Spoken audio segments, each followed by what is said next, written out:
예전에 많은 우리 사람들이 국민들이 애청하던 노래가 있었어요. 그게 뭐냐면 노사연 씨의 만남이라는 노래가 있습니다. 우리 만남은 우연이 아니야. 거기까지는 알아요. 근데 그 참 만남이란 그 가사를 통해서 그 뭔가를 생각하게 했죠. 우리가 이 만남이라는 건 소중해요. 만남을 통해서 귀중한 인연을 맺기도 하고 또 잘못된 만남을 통해서 고통을 당할 수도 있고 어려움을 당할 수도 있습니다.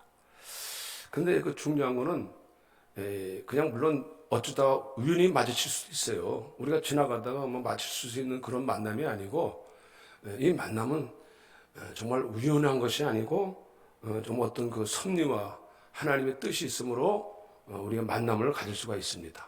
인생에는. 그래서 우리가 하나님 앞에 나갈 때 만남을 주시옵소서. 특별히 우리는 예수 그리스도를 만나야 될 줄로 믿으시길 바랍니다. 교회를 다니면서도 예수 그리스도의 만남을 진정 이루지 못한다면은 그건 우리가 헌일이에요. 정말 우리는 여기 예배도 그렇고 뭐도 그렇고 만남을 이루기 위해서 나오는 겁니다.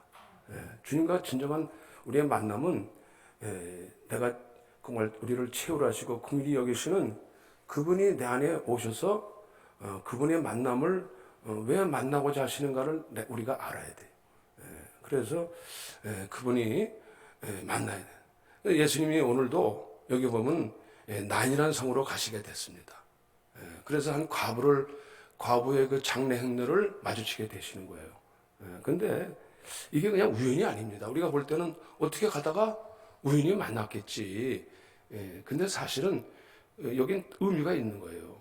예수님이 하시는 일마다 의미가 없는 게 없어요. 다 뜻이 있고 거기 가시고자 하는 뜻이 있고 그 행렬을 어떻게 보면 아시고 가셨을지 몰라요. 여기 보니까 난이란 성에 가실새 제자와 많은 무리가 동행하더니 제자들과 함께 많은 무리들이 나인이라는 성으로 올라가시게 된 거죠. 근데 거기 나인이라는 성에 가까이 이르실 때 많은 사람들이 죽은 자를 메고 그 과부의 아들 한 독생자의 아들 한 외아들을 죽었어요. 장례 치르는 장례 행렬이 내려오는 겁니다.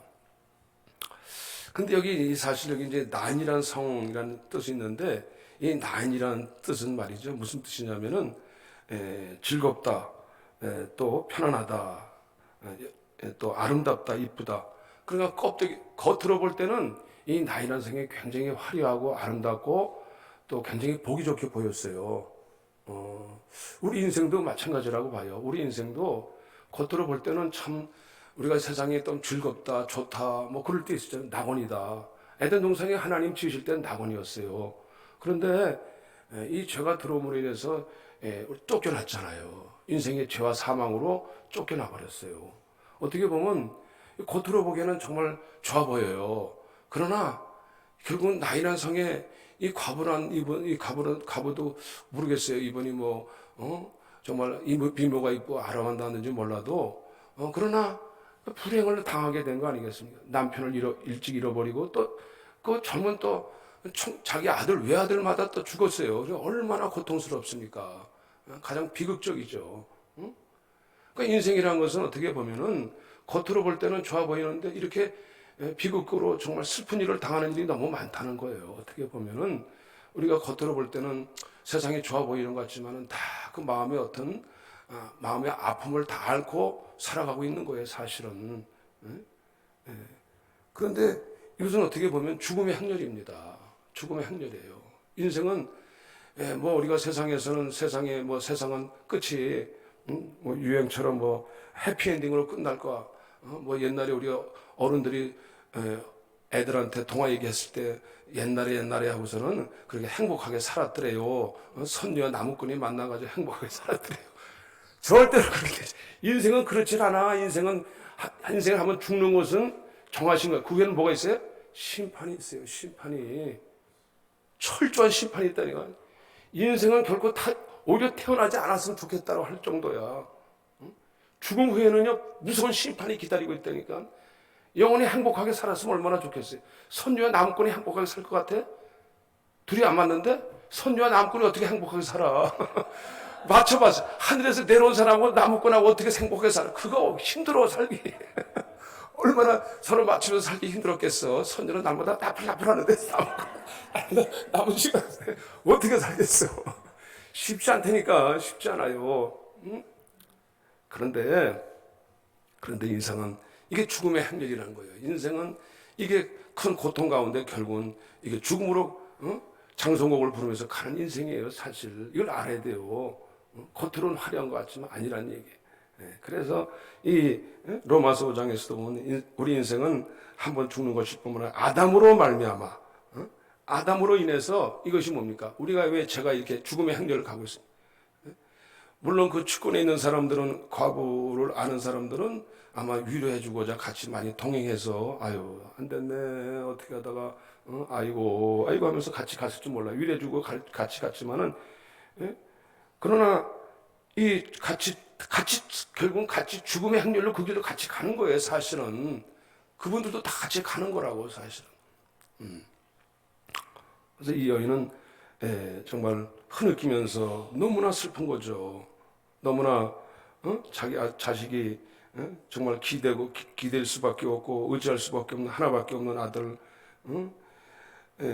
그 지금의 홀로 사는 거하고 그때 시절에 홀로 사는 거하고 과부하고는 틀려요. 경제적이거나 사회적으로 완전히 닫히는 시대입니다. 생존하기가 어려운 시대예요. 완전히 생존할 무시당하고 어디 가서 의지할 곳이 없으면 정말 앞이 막막하고 소망이 없어요. 지금 시대하고 다릅니다. 그렇기 때문에 너무나 슬픈 거죠. 그 여인이 너무나 슬픈 거예요. 그나마 하나밖에 없는 아들밖에 없었는데 그 아들마다 죽었으니 어디 기댈 데도 없고 소망할 데도 없어요. 정말 힘이 어떻게 살아야 될지 막막합니다.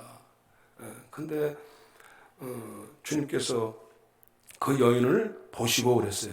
주께서 과부를 보시고 그랬어요.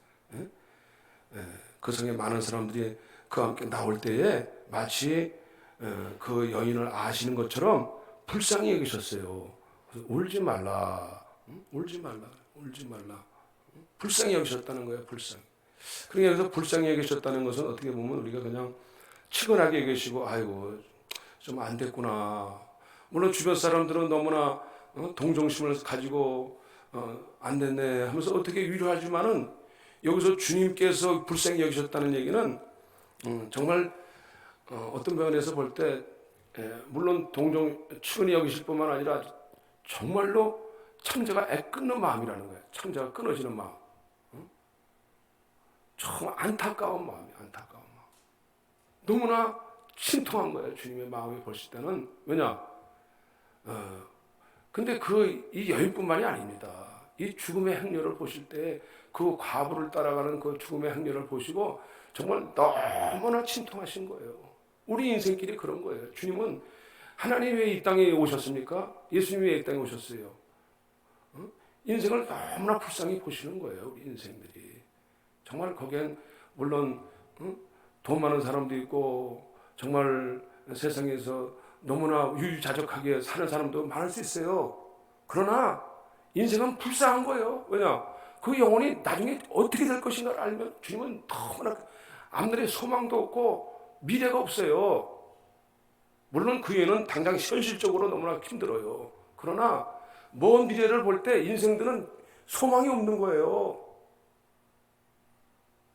마지막엔 죽음이에요. 사망이에요. 죄와 사망에 끌려서 죄의 사망의 세력에 끌려가는 행렬이라고 지금. 장성곡을 부르고 아이고 하면서 가는 행렬이라고 지금. 그 과부만이 아니에요. 그 전체가 다 불쌍히 여기시는 거예요. 주님은. 물론 그 여인이 가장 불쌍하죠. 가장 비극적인 사실을 만났으니까. 정말 물론 무엇보다도 더 비극적인 사람이 많아요. 저도 예전에 장례식을 치러봤지만은 정말 젊은 그 초등학생 오래전이지만은 이렇게 백혈병으로 죽었는데 설마하려니 죽을 줄 몰랐어요. 근데 나중에 죽게 되니까 너무 실망하고 너무 괴로워하더라고 그 집사님이. 어떻게 어떻게 위로할 방법이 없어요. 제 힘으로는 위로할 방법이 없더라. 같이 울어주는 수밖에 없어요. 같이 울어주는 수밖에. 내가 울어주려고 해서 울어준 게 아니라 정말 마음이 아파서 울게 되더라고. 울지 마라. 울지 마라. 울지 마라. 오늘 이 시대는 정말 우리가 무엇 때문에 울어야 되는지, 이 땅에 우리가 현실적인 부분이만이 아니라 우리 영혼에 대해서 우리 나중에 미래가 어떻게 될 것인가를 알고 정말 그걸 보고 울을 줄 알아야 돼요. 예수님이 십자가 지실 때에 많은 사람들이 예수님이 너무나 십자가 지고 가신 건 예수님을 사랑하는 그 여인들이 예수님 따라갈 때 예수님 보고 울었어요. 아이고 너무나 막 가슴 치면서 예수님이 너무 처절하게 십자가 죽으시니까 예수님이 뭐라, 나를 위해 울지 말고 너희 자녀를 위해서 울라. 너와 너희 자녀들을 위해서 울라는 거예요. 왜냐? 너희들은 앞으로 어떻게 될 것을, 이 예루살렘이 얼마나 처참하게 심판당할 것을 앞으로 예고하시면서 예수님을 죽인 그 예루살렘이 어떻게 심판당할 것에 대해서 나중에 처참하게 심판당합니다. 하나님을 죽인 자들, 예수님을 모르고 죽인 자들, 나중에 미래가 어떻게 될 것인지 모르는 자들은 그래서 너와 너희 자녀들을 울라는 거예요. 울 수 있어야 돼요. 근데 울질 못해요. 오늘 울질 못해. 자기 자신을 보지를 못해. 울지를 못해. 속이 상한 거예요. 그래서 하나님이 이 땅에 우리를 사랑하셔서, 하나님이 세상을 이처럼 사랑하사 독생자를 보내셨으니 이제 우리를 얼마만큼 사랑하셨는가. 하나님이 이처럼 사랑하사 독생자를 보내셨으니, 하나님의 사랑이 우리 가운데 독생자를 주실 만큼 사랑하셨다라는 거예요. 얼마나 불쌍히 여기셨으면 내어주셔서 우리의 죄를 속량하시고자 내어주셨다는 거예요. 우리 죄 때문에, 인생의 죄 때문에 이렇게 사망의 길로 끌려가는 저들을 위해서 속량해 주시기 위해서 우리를 부르셨다는 거예요. 주님의 위로는 단순하게 측은하게 여기셔가지고 안 돼가지고 그렇게 여기시는 정도가 아닙니다. 주님은 정말 불쌍히 여기셨을 때에 주님은 저 여러분들을 살리시고자 오신 줄로 믿으시기를 바랍니다. 정말 우리를 정말 살리고자 부르신 거예요. 우리 영혼을 살리고자. 정말 세상의 그 영원한 어둠으로 내려가는데 그 자신도 모르는 거예요. 그게 안타까운 거예요. 그것이 너무 힘든 거예요. 주님은 자신들이 지금 가고 있는 길을 모르고 있는, 그게 너무나 정말 주님은 불쌍히 여기시는 거예요. 물론 그 현실도 불쌍해요. 현실적으로 너무 힘들게 사는 사람도 힘들어요. 그러나 우유자작한 사람도 마찬가지예요. 결국은 똑같아요. 결국은 그 미래는 볼 때 불쌍한 거예요. 아무리 태평스럽게 호화잔치를 벌리고 아무리 호화스럽게 잔치를 벌리는 그 부자를 보세요. 누가 보면 나중에 9장에 나오지만은 부자는 날마다 잔치하고 했지만은 나중에 부자가 어디로 갑니까? 나사로는 거기서 거지처럼 살았지만은 주님이 그 나사로는 알았어요. 미래의 소망을 가졌어요. 정말 불쌍한 사람은 어떻게 보면 그 사람인지 몰라요. 부자인지 몰라요. 미래를 못 봐요. 미래를 안 보는 사람 정말 불쌍한 거예요. 우리가 이 땅을 볼 때 우리가 세상적인 관점으로 보는 거하고 주님의 관점으로 보는 거 전혀 틀린 거예요. 이걸 못 보니까 정말 주님의 보는 마음을 가져야 돼요. 그래서 주님은 오셔가지고 자신을 주님이 죽으시고 부활하신 줄로 믿으시기를 바랍니다. 그 사건을 알리시기 위해서 불쌍히 여실 뿐만 아니라 가까이 가셔가지고 친히 그 관에 손을 대시는 거예요. 관에 손을 대셨다. 이 관이 뭐예요? 시체 아니야, 시체. 시체를 어떻게 살려? 시체를 어떻게 살리냐고. 아니, 세상에 어떤 사람이 죽은 자를. 근데 예수님이 이 땅에 오셔가지고 죽은 사람을 3사람 살렸어요. 나사로도 살려봤고, 예수님이 여기 회당장 야이로의 딸, 소녀야 달리다고 하고 일어나시게 하죠. 오늘 여기 과부의 아들, 청년을 살리셔요. 근데 관을 딱 대시고, 내가 내게 말하노니 일어나라. 일어나라. 명령하신다. 죽은 자를 그냥 호흡이 끊어진 게 아니에요. 지금 잠깐 호흡이 끊어진 게 아니에요. 이미 장사 지냈습니다. 썩었습니다. 완전 죽었습니다. 시체입니다.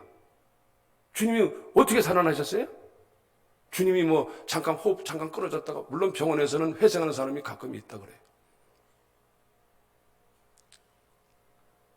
우리가 왜 미래의 소망이 됩니까?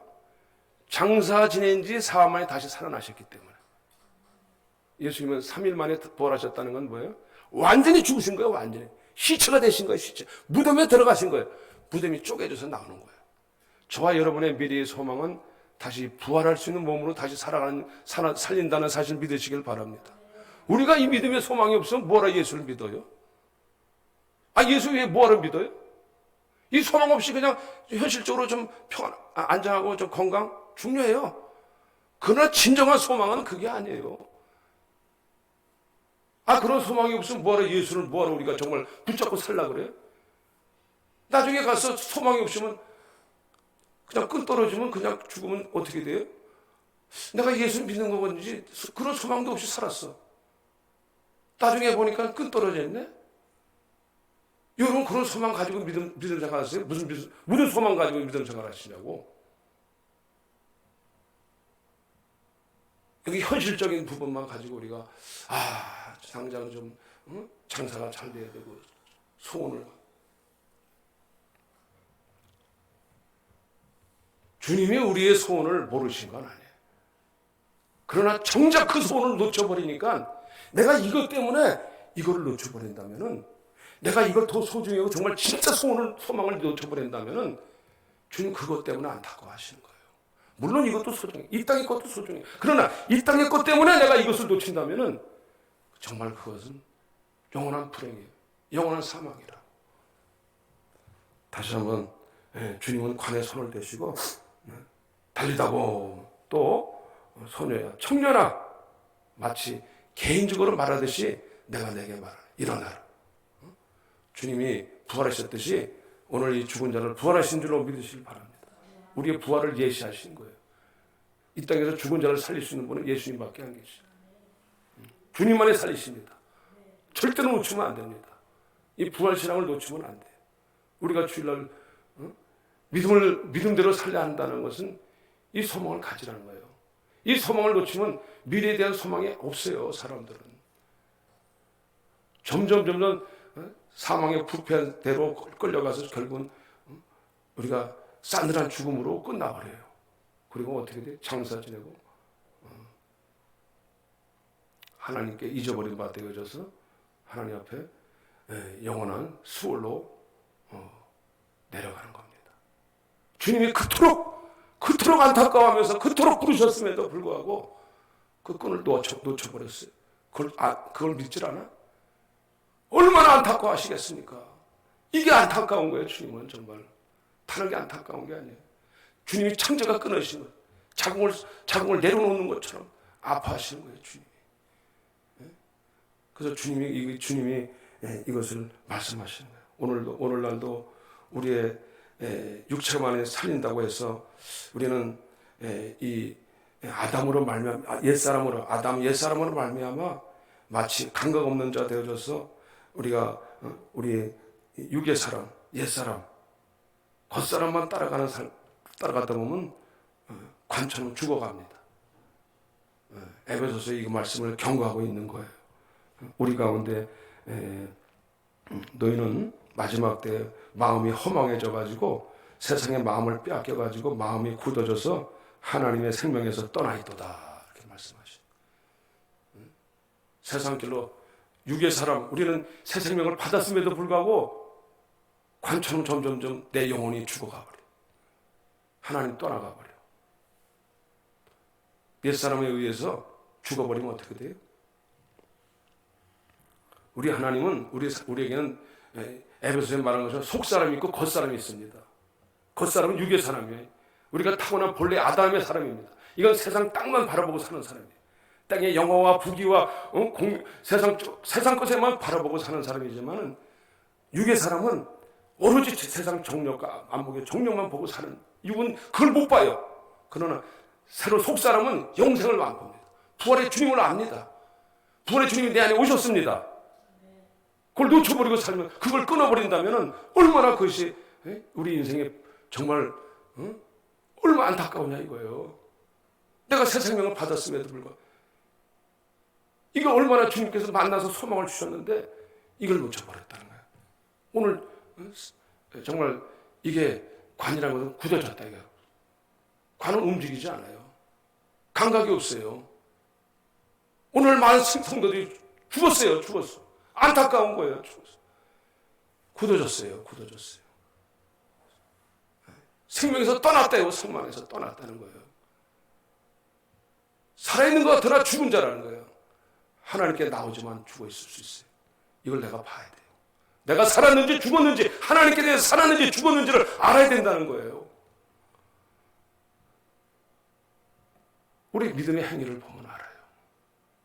죽었는지 살았는지. 우리는 너무나 세상에 집착을 해요. 세상 현실을 너무 앞에 거기에 너무 집착해요. 부활하신 분명히 예수님의 제자들도 예수님이 부활하셨다. 내가 나중에 죽었다 3일 만에 나신 내가 부활할 것이다. 그런데 전혀 관심 없어요. 관심 없는 게 아니라 예수님이 싸늘하게 죽었으니까 그것만 보이는 거야. 그것만. 엠마로 내려가는 두 제자가 어떻게 했어요? 아니 그 주님이 부활하셨다고 시체가 없어졌다니까 너무 슬픈 거예요. 그래도 그들은 제자냐니에요. 주님을 따랐던 제자니. 그런데 너무나 현실에 집착을 해가지고 그 보이는 것에만 집착을 해가지고 죽었대. 서로 얘기를 서로 대하면서 야 예수가 죽었대. 이제 우리가 어떻게 무슨 소망을 너무 슬픈 거예요. 예수 믿어도 예수를 내가 그동안 믿고 따라왔는데 죽었대요. 죽었대요. 네. 그 부활하신다는 확신을 마음에 못 가졌어요. 죽었어요. 그러니까 주님께서 그 엠마로 가던 제자들에게 나타나셔가지고 오셔가지고 너희가 주고받는 얘기가 뭐냐? 주님이 오셨어요. 그 제자들. 왜냐? 다시 그 제자들을 찾아오십니다. 찾아오셔가지고 비로소 그 대화를 하는 중에 나중에서요.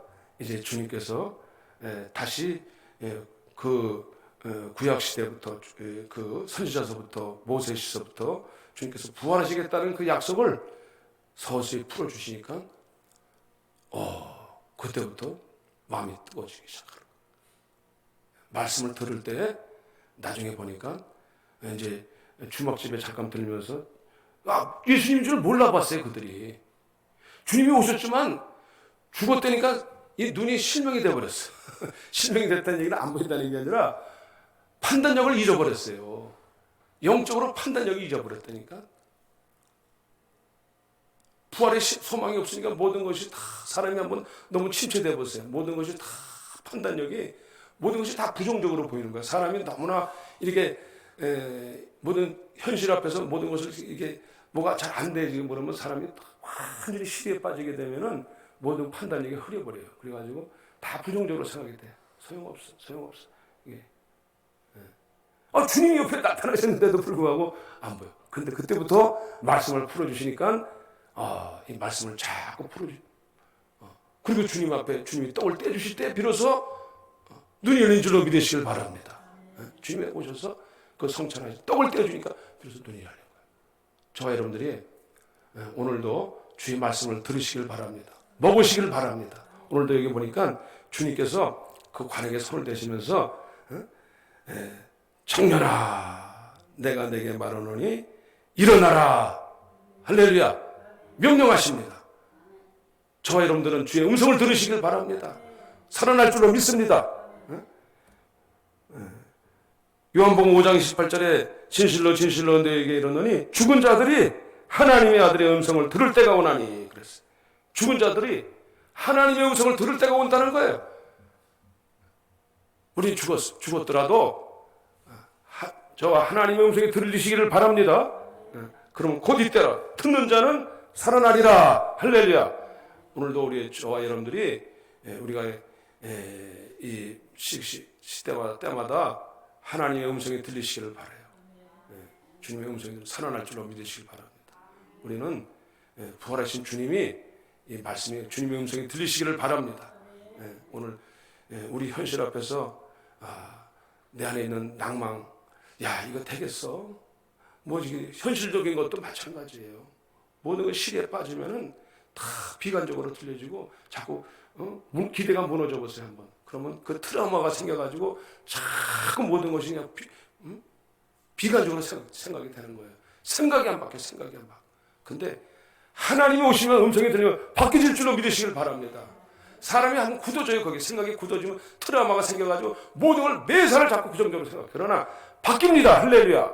주님 말씀이 오셔서 음성이 들리면 바뀌어버려요. 생각이 바뀌어. 살리신다 이거예요. 할렐루야.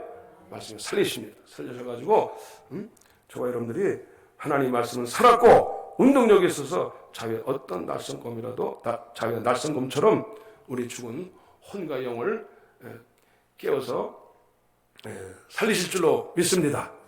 살리시는 거예요. 우리의 뼛속까지, 우리의 골수까지 혼과 영을 살리신다. 저와 여러분들이 말씀이 들려주시길 바랍니다. 하나님 주님의 살아계신 음성이 들리시길 바랍니다. 들려줘야 돼. 그러면 주님의 부활과 능력이 정말 저희들 여러분들 가운데 임재하시길 바랍니다. 예배가 뭡니까? 예배는 바로 정말 내가 부활이요 생명이니 나로 말미암아 너희가 살리라. 저와 여러분들이 정말 지금 어느 가운데 가고 있습니까? 저와 여러분들을 내 안에서 주님이 살려주시기를 바랍니다. 내 영혼이 내가 지금 어떤 가운데 가고 있다는 사실을 내가 스스로 감각 있는 자가 되어줘야 돼. 감각. 깨어있는 자가 되어줘야 돼. 이걸 모르면은 오늘 이 죽어가는 행렬, 죽음으로 내려가는 행렬 가운데서 주님 만나셔가지고 거기에 많은 사람들 앞에서 관을 내시고 일어나라 할 때 많은 사람들이 과연 큰 선지자가 오셨고 자기 백성을 돌아보셨다 하고 주님을 알아보게 되고 저와 여러분들이 오늘 주님이 오셔서 두드리시기를 바랍니다. 돌문을 옮겨놓아라. 나서로야 나오너라. 할렐루야. 옮겨놓으세요. 여러분 자꾸 우리는 자꾸 열어야 돼. 주님 앞에 돌문을 여는 건 우리가 해야 되는 거야. 주님의 음성이 들리려면은 내가 옮겨놔야 돼. 찬양을 왜 합니까? 기도를 왜 합니까? 말씀을 왜 봅니까? 이걸 열라고 하는 거예요. 열어야 주님의 음성이 들려오지. 들리지도 않고 가만히 앉아서 그저 무슨 뭐 인간적으로 교회를 내가 나가줘야 되는 거예요. 그거 열리질 않아요. 답답해요. 안타까워요. 그냥 정말 곤비하고 정말 피곤치 않다. 하나님 악마하는 곤비치 않고 피곤치 않다라는데 이게 정말 오늘날의 성도님들 볼 때 안타까워요. 본인이 스스로 결정한 것처럼 지옥문처럼 운명인 것처럼 그 길을 가고 있잖아요. 안타까워요. 주님이 오라고 돌아오라고 말씀하시는데 안타깝습니다. 다시 한번 주님이 명령이 들리시기를 바랍니다. 속삭이 깨어나시기를 바랍니다. 일어나시기를 바랍니다. 옮겨놓으시기를 바랍니다. 일어나시기를 바랍니다. 일어날지어다. 일어나면 우리 현실의 문제가 우리 하나님이 현실의 문제를 딛고 일어나도록 주님이 붙드시기를 바랍니다. 주님 이루시기를 바랍니다. 저와 여러분들이 우리가 계속해서 우리가 이 주일날 빠뜨리시면 안 되는 거예요. 주일날 성도들이 주일날을 너무 소홀히 여겨요. 이 날은 부활의 날입니다. 부활의 첫날입니다. 로마 백부장에도 그 후에 백부장에도 네 하인이 나으리라 명령만 하시옵소서. 주님 말씀만 하시옵소서. 낫는 거예요. 주님을 위대하시게 높여야 되는 거예요. 말씀만 하시옵소서. 베드로 칭찬했잖아요. 주님께서 그 백부장 칭찬했죠. 네 하인이 살리라. 우리가 부활하신 주님을 찬양하고 영광 높일 때에 저 여러분들의 가정을 살리고 우리 죽음의 행렬을 가는 우리 가정과 우리 형제와 내 친척을 다 살리시기를 바랍니다. 내가 살고 저들이 살려야 될 줄로 믿습니다. 기도하시겠어요.